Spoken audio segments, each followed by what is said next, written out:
hadis, padahal kata para peneliti bukan hadis tetapi pernyataan Allah hafizahullah Imam Syafi'i terkait dengan ilmu.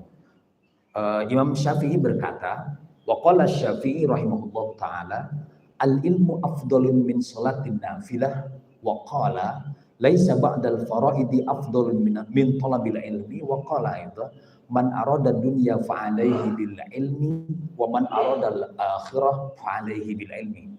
Menuntut ilmu itu kata Imam Syafi'i lebih utama daripada sholat sunnah.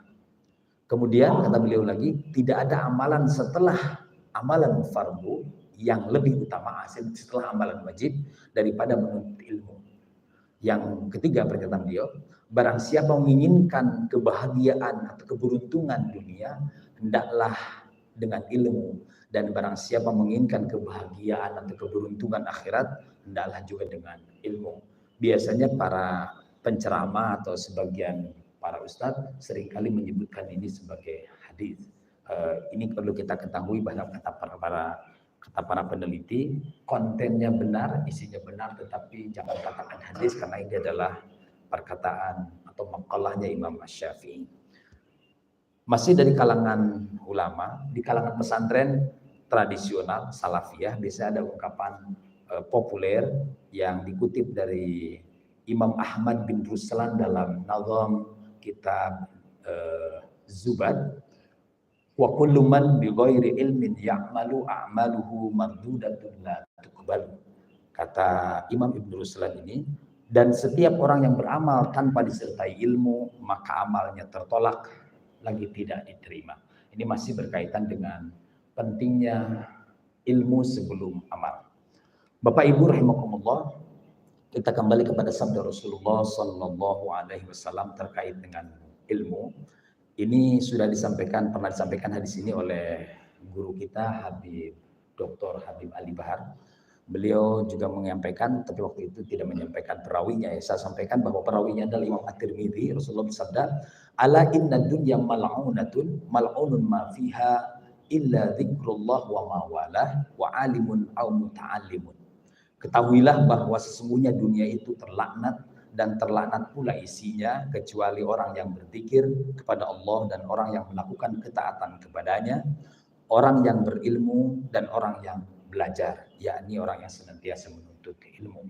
Kata para ulama, maksud dari dunia terlaknat itu adalah bahwa dunia dengan segala isinya bisa menjauhkan manusia dari rahmat dan kasih sayang Allah Subhanahu wa taala.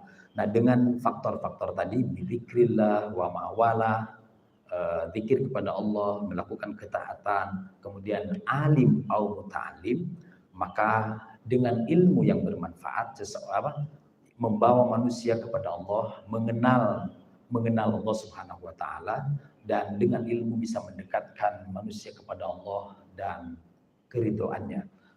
Jadi dunia dilaknat maksudnya seperti itu. Yang ini bagian terakhir dari hadis yang saya sampaikan. Mungkin bagian utamanya sebenarnya nanti di akhir. Rasulullah SAW bersabda, riwayat Imam Al-Baihaqi dari Abu Darda, kun aliman au muta'alliman au mustami'an au muhibban wala takun khamisan fatahlik.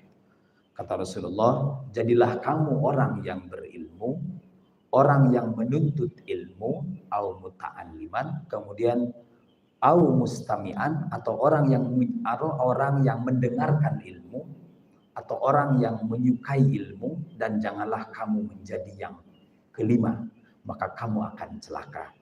Bapak Ibu rahimakumullah, saya akan menjelaskan sedikit demi sedikit.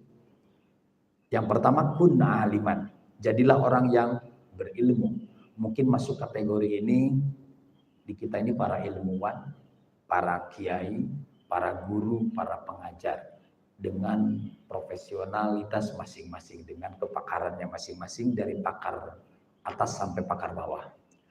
Itu yang pertama. Yang kedua, kalau tidak bisa jadi aliman, jadilah muta'alliman.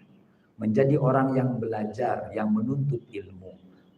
Masuk dalam kategori ini mungkin para pelajar, para mahasiswa, para santri, dan mudah-mudahan yang di Al-Ittihad kita ini, para murid. Yang ketiga, kalau itu juga